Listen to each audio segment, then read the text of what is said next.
चाहे वो सुबह की परेशान करने वाली अलार्म हो, वो धीमी और दर्द देने वाली कम्यूट हो, या वो बॉस के साथ पानी की कूलर पर होने वाली बोरिंग बातचीत हो। आपको लगता होगा आपकी जॉब दुनिया की सबसे खराब है, लेकिन आपकी जॉब कितनी भी बुरी हो, वर्ल्ड वॉर वन के सैनिकों की डरावनी जॉब्स के सामने कुछ भी नहीं है। साइकिल लेकर जंग में जाना या नंगे हाथों से चूहे पकड़ना, तैयार हो जाओ, क्योंकि हम वर्ल्ड वॉर वन की सबसे खराब जॉब्स के बारे में बात करने वाले हैं।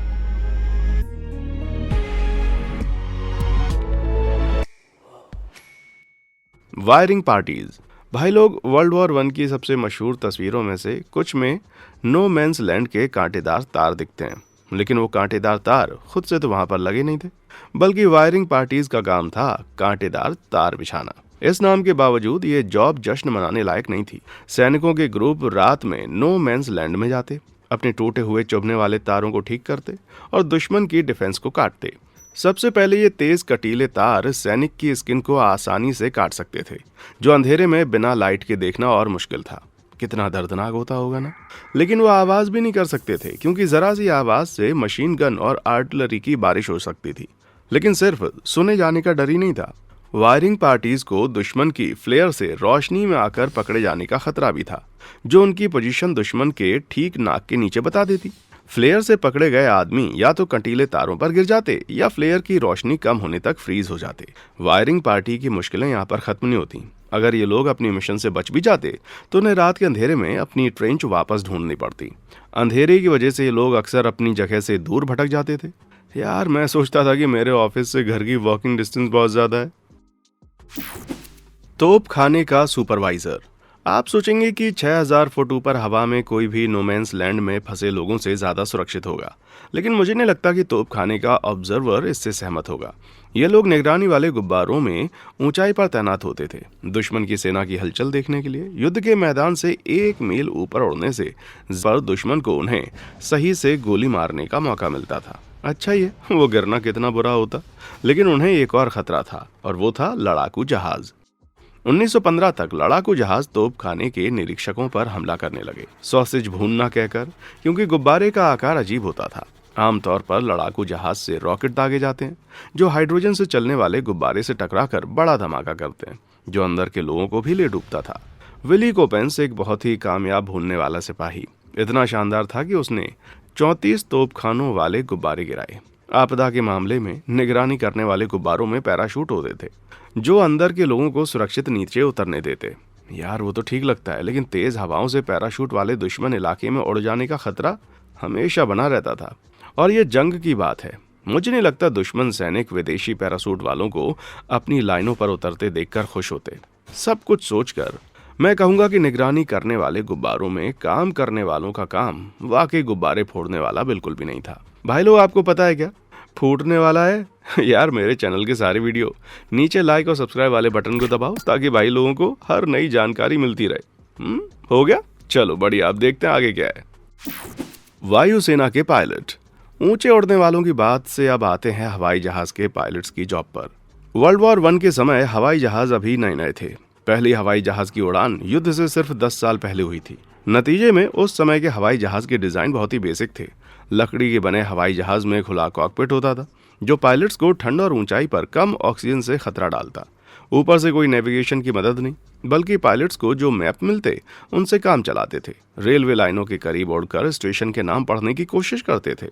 युद्ध के शुरुआती दिनों में हवाई जहाज दुश्मन की सेना की हलचल देखने के लिए इस्तेमाल होते थे, लेकिन ये समझ की आकाश की भी आंखें हैं। इसके फायदे साफ होने पर दोनों पक्षों ने दुश्मन को पछाड़ने के लिए ठोस कदम उठाए। जंग की क्रूरता से वर्ल्ड वॉर वन के पायलटों को कभी कभी जमीन पर सैनिकों और टैंकों से गोली लगने का खतरा रहता था, लेकिन ये लोग और ज्यादा खतरा झेलते थे। पायलट अक्सर पिस्तौल, राइफल और यहाँ तक कि ईंटें लेकर उड़ते थे। जी हाँ, ईंटें, दुश्मन पर करीब से हमला करने के लिए। जरा सोचो यार, हजारों फुट ऊपर जहाज चलाते हुए चेहरे पर ईंट फेंकना, डरावना, बोलना भी कम लगता है मेरे भाई। इतनी खतरनाक जॉब थी कि ब्रिटेन की रॉयल फ्लाइंग कोर में 8000 आदमी सिर्फ 15 घंटे की पायलट ट्रेनिंग में मर गए। अगर वो डरावना नहीं लगा तो बता दूं, रॉयल फ्लाइंग कोर पायलट की औसत लाइफ, जिंदा रहने की उम्मीद सिर्फ 18 उड़ान घंटे थी। साफ है, वर्ल्ड वॉर वन में पायलट्स की जॉब बहुत ही ज्यादा खतरनाक थी। संतरी की ड्यूटी। जैसा कि हम पहले देख चुके हैं, world war one no man's land के लिए बदनाम हो गया। सैनिकों ने जल्दी सीख लिया कि वो इलाका पार करना मौत को बुलावा देने जैसा था। इसका एक कारण संतरी थे। ये सैनिक ट्रेंच के ऊपर स्टेप पर खड़े होकर दुश्मन पर नजर रखते थे। अगर कोई संदिग्ध हरकत दिखती तो अपने अफसरों को अलर्ट करते। इसी वजह से संतरी दुश्मन सैनिकों के लिए हाई वैल्यू टारगेट होते थे। लेकिन हैरानी की बात यह है कि संतरी को दुश्मन से ज्यादा खतरा उनके अपने कमांडरों से था। जॉब सिर्फ 2 घंटे की शिफ्ट तक होती थी। मतलब सैनिक रात में संतरी ड्यूटी पर तैनात हो सकता था। अंधेरा, ठंड और अकेलापन होने के बावजूद उन्हें दुश्मन के हमले के डर से हमेशा सतर्क और जागते रहना पड़ता था। इसलिए ड्यूटी पर सो जाना मौत की सजा के बराबर जुर्म था। और तुम सोचते हो कि तुम्हारा बॉस सख्त है? यार, 1915 में न्यूजीलैंड का सैनिक जैक डन फ्रंट पर निमोनिया से बीमार हो गया। 2 हफ्ते इलाज के बाद वो अपनी यूनिट में लौटा, जहां एक अफसर ने उसे संतरी ड्यूटी पर सोते हुए पकड़ लिया। बीमारी के बावजूद डन को मौत की सजा सुना दी गई। हालांकि उसका जुर्म बाद में 10 साल की कड़ी मेहनत वाली सजा में बदल दिया गया। लेकिन मैं कहूँगा एक छोटी सी झपकी के लिए ये अभी भी बहुत ही सख्त सजा है। खाई हमलावर। जैसा कि हम अब संतरी, कंटीले तारों और ऊपर निगरानी वाली तोपों से जान चुके हैं, नो मैंस लैंड पार करना बिल्कुल नामुमकिन था। लेकिन खाई हमलावरों को इन सब की कोई परवाह नहीं थी। अगर आपको नहीं पता, खाई हमलावर बहादुर आदमियों की टीमें होती थीं, जिन्हें दुश्मन की लाइन में घुसकर डिफेंडर्स को मारना, जानकारी हासिल करना या कैदियों को वापस लाने वाला काम सौंपा जाता था। हल्के हथियारों के साथ खाई हमलावरों की छोटी टीमें रात को अंधेरे की आड़ में सावधानी से अपने टारगेट की तरफ रेंगते। आमतौर पर हमलावर फ्रंट लाइन खाई की रखवाली करने वाले संतरी के पास पहुंचते, फिर उन्हें जितना चुप हो सके मार देते। उसके बाद असली मिशन शुरू होता। खाई में घुसने के बाद हमलावर जितना जल्दी हो सके अपने मिशन के ऑब्जेक्टिव्स को पूरा करते। अगर वो दुश्मन से टकरा जाते तो बंदूक का चाकू, ट्रेंच, तलवार, नक्कल डस्टर्स और कांटेदार डंडे बाहर आते, क्योंकि गोली चलाने से ध्यान खिंचता। इसलिए क्रूर तरीके से आमने सामने की लड़ाई होती। जी हाँ, ये कोई पिकनिक नहीं था। जब बचे हुए रेडर्स अपना ऑब्जेक्टिव हासिल कर लेते तो वो ग्रेनेड फोड़ते, उम्मीद करते कि अफरा तफरी से उन्हें ट्रेंच वापस पहुंचने का काफी समय मिल जाए गोली लगने से पहले। अरे यार, सोचते हुए पसीना आ रहा है कि कितनी मेहनत लगती होगी। बख्तरबंद वाले फौजी। भाई लोग, युद्ध के मैदान में लगभग 30 टन की भारी बख्तरबंद मशीन में घूमना कितना सुरक्षित लगता है। खैर, पता चलता है बहुत सारी चीजें इससे ज्यादा सुरक्षित हैं। सबसे पहले तो उनका बड़ा साइज और वजन, मतलब टैंक बहुत ही धीमे चलते थे। सबसे अच्छे रोड पर भी सिर्फ मीटर प्रति घंटा की टॉप स्पीड। इससे टैंक दुश्मन सैनिकों के लिए आसान टारगेट बन जाते थे, जो उन्हें आराम से गोली मार सकते थे। या ऐसे भी बुरा, टैंक के ट्रैक्स के नीचे लैंड माइंस लगा सकते थे, जो वाहन और अंदर के सभी को उड़ा देता है। हालांकि आपको लगेगा कि टैंक कम से कम अपने क्रू को कुछ सुरक्षा तो देते होंगे, लेकिन वर्ल्ड वॉर 1 में तो वो बहुत ही कमजोर बख्तरबंद थे।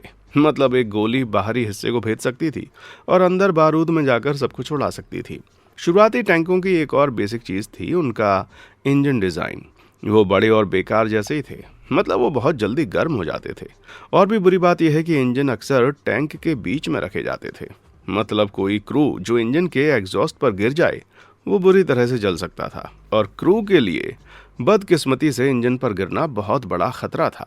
इन विशाल मशीनों को गड्ढों और खाइयों से भरे दलदली युद्ध मैदानों से गुजरना पड़ता था, और कोई सस्पेंशन या सीट बेल्ट न होने से अंदर का क्रू पिन बॉल की तरह इधर उधर फेंका जाता। मुझे लगता है कि हम मान सकते हैं जैसे ये जॉब मिली वो बहुत ही टैंकफुल नहीं होता। साइकिल की पलटन। टैंक चलाने की सारी कमियों के बावजूद एक ऐसा वाहन था जो इस्तेमाल करने वाले को और भी कम सुरक्षा देता था। सोचो, वर्ल्ड वॉर 1 के युद्ध मैदानों में साइकिल पर घूमना कैसा लगता होगा। पागलपन लगता है ना यार। साइकिलें युद्ध में आम थीं। असल में कुछ पूरी बटालियन में सिर्फ साइकिल सवार ही होते थे, जहां घोड़ों को खाना चाहिए और मोटर वाहनों को ईंधन। साइकिलें इंसानी ताकत से चलती और मेंटेन करना आसान था, इसलिए उन्हें सैनिकों और सामान ट्रांसपोर्ट करने में इस्तेमाल किया जाता था। इसके अलावा कुछ साइकिल बटालियन फ्रंट लाइन पर भी लड़ती थी। मिसाल के तौर पर 1918 का 100 डे ऑफेंसिव, यहाँ कैनेडियन साइकिल सवार पैदल सैनिकों के साथ लड़ते थे। कितना नेक काम लगता है, पर मुझे विश्वास नहीं हो रहा कि साइकिल घुड़सवार सेना या तोपों की आग और टैंकों के खिलाफ ज्यादा टिक पाते थे। मतलब वो साइकिल का हैंडल गोलियों से कितनी सुरक्षा देता। अच्छी बात यह है कि कम से कम वो मुसीबत आने पर अपनी घंटी तो बजा सकते थे। टिन को खोलने वाले सिपाही। जबकि वर्ल्ड वॉर वन ट्रेंचेस में युद्ध के लिए जाना जाता है। समुद्र पर भी कुछ खतरनाक काम होते थे। विरोधी पनडुब्बियां यूरोप के समुद्रों पर कब्जा करने के लिए लड़ती और डूबी हुई पनडुब्बियों की बढ़ती संख्या ने ऐन मौके का द्वार खोल दिया। देखो यार, हर डूबी हुई पनडुब्बी एक खजाने का संदूक होती थी जिसमें नए सिफर, चाबियां, कोड बुक्स और दूसरी हाई इंटेलिजेंस सामग्री भरी होती। सवाल यह है कि डूबी हुई पनडुब्बियों तक पहुंचा कैसे जाए। खैर, यही वो महान टिन ओपनर्स आते हैं। गोताखोरों की ये सीक्रेट यूनिट जिसमें 5 आदमी थे, सभी डूबी हुई पनडुब्बियों के मलबे में काट कर घुसने और कोई उपयोगी जानकारी हासिल करने के लिए जिम्मेदार थे। ये मिशन सुनने में रोमांचक लगते हैं लेकिन बेहद खतरनाक थे। असल में काम जितना जोखिम भरा था, हर आदमी के परिवार को 500 यूरो देने का वादा किया गया था, आज के लगभग $60,000। अगर बहुत ज्यादा बुरा हो जाए यार, कभी कभी टिन ओपनर्स अक्सर एक्टिव माइन फील्ड में डाइव भी करते। हालांकि गोताखोर माइंस से दूर रहने की कोशिश करते, लेकिन कई मील दूर फटने वाली माइंस भी गोताखोरों के कान फाड़ सकती, आंतरिक अंगों को नुकसान पहुंचा सकती और मार भी सकती। डूबी हुई पनडुब्बियों तक पहुंचने में टिन ओपनर्स पानी के नीचे विस्फोटक इस्तेमाल करके मलबा खोलते। यह आसान तो था लेकिन खतरनाक भी। कुछ धमाके सेकेंडरी एक्सप्लोजन्स ट्रिगर करते जो गोताखोरों को मार सकते थे। अगर गोताखोर शुरुआती धमाके से बच जाते तो वो मलबे में घुसते, लेकिन ये एक और समस्या पैदा करता था। टिन ओपनर्स सतह से लाइफलाइन और एयर होस से जुड़ते थे। अगर ये मलबे में उलझ जाते या इससे भी बुरा पूरी तरह कट जाते तो सतह पर वापस आने की थोड़ी सी उम्मीद भी नहीं होती थी। जो टिन ओपनर्स बच जाते थे उनको खास जानकारी ढूंढते हुए जहाज़ों पर लाशों से गुजरने का भयानक काम करना पड़ता था। यार, मैं उम्मीद करता हूँ कि आप खाना नहीं खा रहे होंगे। चमत्कार से टिन ओपनर्स यूनिट के सभी 5 आदमी इस युद्ध से बच गए थे। हालांकि मुझे नहीं लगता वो कभी सूप के टिन को देखकर खुश होते। सुरंग खोदने वाले। सतह के नीचे जोखिम भरे काम की बात के बाद अब आते हैं सुरंग खोदने वालों पर। सालों तक दोनों पक्ष वेस्टर्न फ्रंट पर खाइयों में डटे रहे, तो गतिरोध तोड़ने की कोशिश में दोनों तरफ स्पेशलिस्ट खनिकों को काम पर लगाया जाता था जो नो मैंस लैंड के नीचे सुरंगें खोदते थे। उद्देश्य था दुश्मन की डिफेंसिव पोजीशंस के नीचे माइंस लगाना। जब माइन फटती तो धमाका दुश्मन की खाई का एक हिस्सा तबाह कर देता, जिससे पैदल सैनिकों को अफरा तफरी में आगे बढ़ने का मौका मिलता। मुश्किल हिस्सा था इन सुरंगों को खोदना। कुछ 100 फुट से ज्यादा गहरी और 2000 फुट तक लंबी। इन सुरंगों को बनाने में 1 साल तक लग सकता था। तो मतलब सुरंग खोदने वाले दिन रात 1 साल तक खोदते रहते थे और जख्मों पर नमक छिड़कने जैसा। सुरंगें अंधेरी, ठंडी और तंग होती। खोदने वाले या तो झुककर या हाथ पैरों पर रेंग कर मिट्टी से गुजरते। यार, इससे भी बुरा दुश्मन का खतरा था। जब 2 विरोधी सुरंगें मिलती तो क्रूर आमने सामने की लड़ाई होती। खनिक फावड़े, चाकू और जो भी हाथ लगे उससे दुश्मन को निपटाते। डरावनी बात यह है कि हर पक्ष दुश्मन सुरंगों को उड़ाने के लिए काउंटर माइंस इस्तेमाल करता और इस प्रक्रिया में सुरंग खोदने वालों को मिट्टी के ढेर तले दफना देता। इसके अलावा सुरंग खोदने वालों के लिए सबसे बड़ा खतरा वो था जो दिखता नहीं था। कार्बन मोनोऑक्साइड एक रंगहीन, गंधहीन, जहरीली गैस थी। कोई विस्फोटक एक्शन के बाद, जैसे काउंटर माइन फोड़ना या गोली चलाना, कार्बन मोनोऑक्साइड हवा में भर जाती थी। सुरंगों में वेंटिलेशन कम और तंग होने से यह खतरनाक चीज जल्दी फैलती। और सोचो कि 1% से भी ज्यादा कार्बन मोनोऑक्साइड वाली हवा में मौत 3 मिनट से कम समय में हो जाती थी। मतलब वो काम करने की स्थिति बिल्कुल भी नहीं लगती थी। शुक्र है कुछ सुरंगें खोदने वालों के पास एक रक्षक था। बताओ दोस्तों, क्या वो पक्षी है? क्या वो हवाई जहाज है? नहीं यार, वो प्रोटोमैन है। जी हाँ, ये हीरो जो स्पेशल ब्रीदिंग इक्विपमेंट पहनकर शुद्ध ऑक्सीजन सांस लेते थे, अंडरग्राउंड रेस्क्यू मिशन पर बीमार खनिकों को निकालने जाते। जान बचाने वाले होने के बावजूद मुझे नहीं लगता कि 100 फुट नीचे जाकर प्रोटोमैन को सामने देखने से ज्यादा डरावनी कोई चीज भी हो सकती है। भाई लोग, असल में वर्ल्ड वॉर 1 के सुरंगें खोदने वालों को बचाना भी काफी डरावना काम था। जंगी सामान बनाने वाली महिलाएं। सुरंग खोदने वालों का काम कितना हीरोइक था, लेकिन वो सब मीलों दूर बैठी महिलाओं की मदद के बिना मुमकिन नहीं होता। ज्यादा साफ कहें तो ब्रिटेन में महिलाएं जो जंगी सामान की फैक्ट्रियों में काम करती, जहां वो गोलियां, शेल्स और विस्फोटक बनाती थीं, जबकि जंगी सामान की फैक्ट्री में काम करना पार्क में घूमने जैसा नहीं था। आपको लगेगा ये फ्रंट लाइन पर सैनिकों की तुलना में काफी सुरक्षित होगा। खैर, फिर से सोचो। सबसे पहले तो महिला वर्कर्स, जिन्हें म्यूटेशंस निकनेम दिया गया, 12 घंटे की थकान वाली शिफ्ट्स करती, लेकिन लंबे घंटे काम करना उनके लिए सबसे कम चिंताजनक था। ये महिलाएं अक्सर टीएनटी या ट्राइनाइट्रोट्रोलुइन के साथ काम करती। इस प्रोसेस में इस्तेमाल होने वाले नाइट्रिक एसिड से लंबे संपर्क में स्किन पीली हो जाती थी। अजीब रंग के अलावा इस चीज को बार बार छूने से स्किन इरिटेशन, लिवर फेलियर और किडनी डैमेज हो सकता था। कई बार महिलाओं के साथ काम करने वाले विस्फोटक फट जाते, पूरी फैक्ट्रियां उड़ जाती। 1918 में ऐसा ही एक हादसा इंग्लैंड के नॉटिंघम में शेल फिलिंग फैक्ट्री में हुआ, जहां दुखद रूप से 130 से ज्यादा वर्कर्स मारे गए। असल में काम की हालत इतनी क्रूर थी कि कई फैक्ट्री वर्कर्स टैग पहनते ताकि किसी दुर्भाग्यपूर्ण हादसे में उनके शरीर की पहचान हो सके। हे भगवान, ये बहुत ही असंतोषजनक जॉब लगती है। चूहा पकड़ने वाला, चाहे वो कीचड़ भरा हो या पानी से भरा इलाका हो, ये ट्रेंच का कारण बनती हैं। गंदगी, ठंडी, तंग हालत, खाइयां ऐसी जगह नहीं थी जहां आप रुकना चाहोगे। फिर भी खाई में भागना जीवन का सबसे बुरा काम था, पर शायद यहाँ चूहों की भारी तादाद थी। लाखों बड़े चूहे सेनाओं के खाने और कचरे से फूले और बोल्ड होकर बड़े घातक बन गए थे। रिपोर्ट्स के मुताबिक चूहे इतने बड़े और बोल्ड हो जाते कि वो घायल सैनिक को चबाकर खत्म कर देते। अरे यार, ये डरावने जीव वायरिंग और खाने को कुतरते, साथ ही टाइफस और ट्रेंच फीवर जैसी बीमारियां फैलाते। अब आसान इलाज था चूहों को देखते ही गोली मार देना, लेकिन गोला बारूद सीमित था, इसलिए इन दरिंदों पर फायरिंग मना थी। तो चूहा पकड़ने वाले कुत्तों को शिकार करने के लिए इस्तेमाल किया जाता था, साथ ही कुछ बदकिस्मत सैनिकों को भी। भाले इस्तेमाल करके या कभी कभी अपने हाथों से फ्रंट लाइन पर सैनिक चूहों की समस्या कम करने के लिए सब कुछ करते थे। यार, मुझे नहीं लगता कि हफ्तों से जागा रखने वाले चूहे को पकड़ने के लिए कीचड़ में रेंगने से ज्यादा सोबर करने वाली कोई चीज हो सकती थी। चूहा पकड़ना कितना भी अनचाहा लगे, जवानों को कम से कम हर मारे गए चूहे के लिए पैसे मिलते थे। एक सैनिक ने 2 हफ्तों में 8,000 चूहे मार गिराए और आधा पेनी प्रति चूहे पर उसने 16 पाउंड कमाए, जो आज के करीब $3,000 है। चाहे चूहा पकड़ने वाला कितना भी पैसा जेब में डाल ले, मैं शर्त लगाता हूँ कीचड़ में दरिंदों के पीछे रेंगने की ये यादें सालों तक उसके सपनों में आकर उसे डराएंगी। स्ट्रेचर उठाने वाले, युद्ध के मैदान पर सैनिकों को रुककर अपने गिरे साथियों की देखभाल करने की इजाजत नहीं थी, बल्कि वो काम स्ट्रेचर उठाने वालों का था। ये आमतौर पर नॉन कॉम्बैट सैनिक होते थे जो अपने देश के लिए भर्ती होने को तैयार थे, लेकिन दुश्मन पर गोली चलाने का सामना नहीं कर सकते थे। जबकि स्ट्रेचर उठाने वाले पोजीशन अपनाते, उनका काम कुछ भी हो सकता था, पर शांतिपूर्ण नहीं था। आमतौर पर हर 200 आदमियों के लिए सिर्फ 4 स्ट्रेचर उठाने वाले होते थे। जरा सोचो कि युद्ध में हर दिन 6,000 सैनिक मरते और 18,000 घायल होते, तो इन आदमियों का काम कितना मुश्किल होता होगा। अच्छी हालत में 2 आदमी एक घायल को सुरक्षित ले जा सकते हैं, लेकिन वर्ल्ड वॉर 1 का दलदल कीचड़ भरे मैदानों और बड़े गड्ढों के लिए जाना जाता है, तो ये काम बहुत ही मुश्किल था। भारी बारिश के बाद कीचड़ भरे मैदानों में स्ट्रेचर ले जाने के लिए 6 आदमियों तक की जरूरत पड़ती थी। मतलब जरा सोचो, एक सैनिक को दलदल से निकालना जबकि तुम्हारे बूट कीचड़ में फंसे हों। काम सिर्फ थकाने वाला नहीं था, बल्कि खतरनाक भी था। चूंकि स्ट्रेचर उठाने वाले घायल सैनिकों को तुरंत हटाने के लिए जिम्मेदार वो होते थे, वो एक्शन के बीच फंस जाते, तो कोई हैरानी की बात नहीं है कि इनमें से कई लोग दुश्मन की फायरिंग में भी फंस जाते होंगे, जबकि वो अपने साथियों को सुरक्षित ले जाने की कोशिश करते। चीजें इतनी खतरनाक हो गई कि 48 स्ट्रेचर उठाने वालों की एक यूनिट में 42 कैजुअलिटीज हुई। जी हाँ, मैं कहूँगा ये युद्ध की सबसे खराब जॉब्स में से एक थी। भाई लोग, इसमें कोई दो राय नहीं है। रनर्स, दौड़ने वाले, लेकिन स्ट्रेचर उठाने वाले सिर्फ वही नहीं थे जिनके पास शारीरिक रूप से थकाने वाला काम था। युद्ध के दौरान सेनाओं को यूनिट्स के बीच मैसेज पास करने की जरूरत होती थी, लेकिन शुरुआती 20वीं सदी में वायरलेस कम्युनिकेशन अभी काफी प्रिमिटिव था।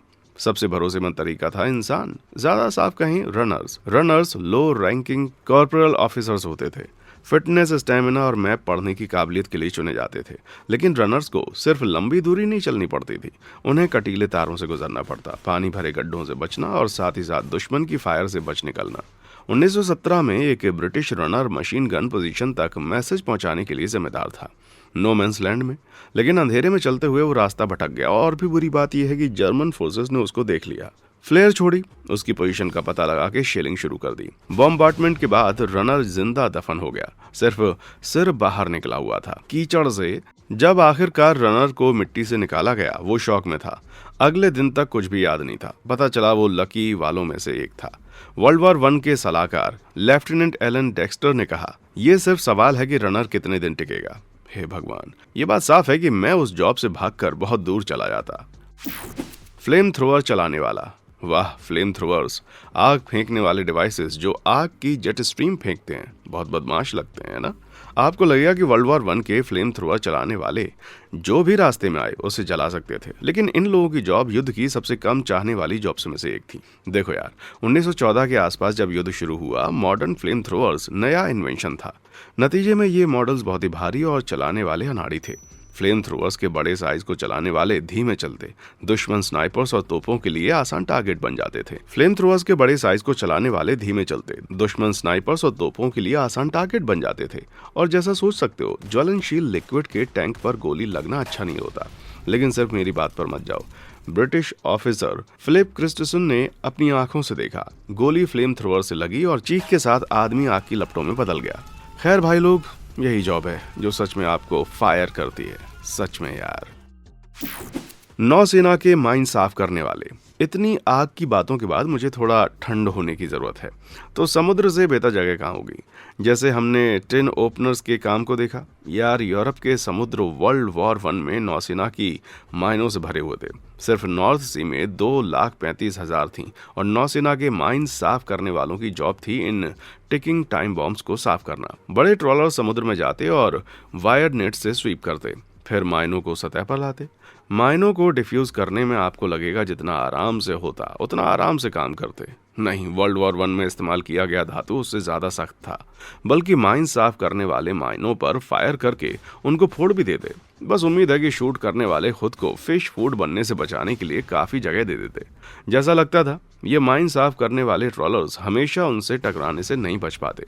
1915 में HMS ट्रॉलर एगामेम्नोन जहाज उन बदकिस्मतों में से एक था जो एक डूबी हुई जर्मन माइन से टकरा गया। उसके 9 क्रू को नीचे वो ले गई। हे भगवान, सच में डूबने का एहसास मिल रहा है मुझे तो। मानव टॉर्पीडो। तो दोस्तों, हमने अब समझ लिया कि वर्ल्ड वॉर 1 में समुद्र पर काम करना मौत को बुलावा देने जैसा था, लेकिन पानी पर एक पोस्टिंग और भी खतरनाक थी। पूरे युद्ध में दोनों पक्ष दुश्मन जहाजों और पनडुब्बियों पर टॉर्पीडो फायर करते थे। ये तो स्टैंडर्ड प्रैक्टिस लगती है, लेकिन एक खास टॉर्पीडो था जो थोड़ा अलग करता था। 1915 में इटालियन नौसेना इंजीनियर राफाएले रोसेट्टी ने मानव टॉर्पीडो डिजाइन किया। जी हाँ, सही सुना आपने। तो ये काम कैसे करता था यार? पहले टॉर्पीडो को टारगेट के रेंज में टो किया जाता, वहां से डिवाइस लॉन्च होती 2 क्रू सदस्यों के साथ जो क्राफ्ट पर सैंडल की तरह बैठते थे। लेकिन आपका दिमाग लाइट की स्पीड की तरह जूम करके तस्वीरें बनाने से पहले ये बता दूं, उस टाइम चीजें इतनी तेज नहीं थी।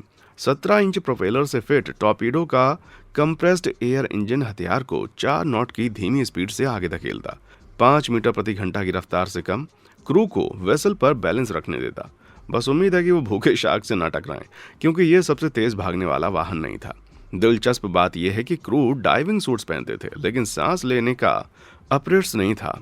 टॉर्पीडो को पानी की सतह के ठीक नीचे फ्लोट करना पड़ता, क्रू को सिर ऊपर रखना पड़ता, टॉर्पीडो टारगेट की तरह चुकता। क्रू सदस्यों के लिए एक प्लस ये था कि मानव टॉर्पीडो कोई कामिकाज़े मिशन नहीं था, बल्कि वेसल के आगे 2 375 पाउंड चार्जेस कैरी होते, जो हटाकर दुश्मन के कील पर क्लैप किए जा सकते जब रेंज में होता। अक्टूबर 1918 में मानव टॉर्पीडो और उसके 2 क्रू सदस्य किस्मत से मिले। तेज धाराओं की दिक्कतों के बावजूद डिवाइस और क्रू जर्नी से बचे। Austro Hungarian battleship SMS verbose units के हल तक वो पहुंचे। क्रू सदस्यों के लिए सब कुछ इतना आसान बिल्कुल भी नहीं था। बैटलशिप के हल के नीचे विस्फोटक लगाने के ठीक बाद वो पकड़े गए और कैदी बना लिए गए। फिर भी समुद्र की गहराइयों में डूबने या टॉर्पीडो के साथ नीचे जाने से बेहतर ही है। मुझे तो भाई ऐसा ही लगता है। इसके साथ ही वर्ल्ड वॉर 1 की सबसे खराब जॉब्स को मैं समाप्त करता हूँ। कौन सी जॉब आपको सबसे खतरनाक लगी नीचे कमेंट सेक्शन में आकर बताइए। और हाँ, देखने के लिए शुक्रिया।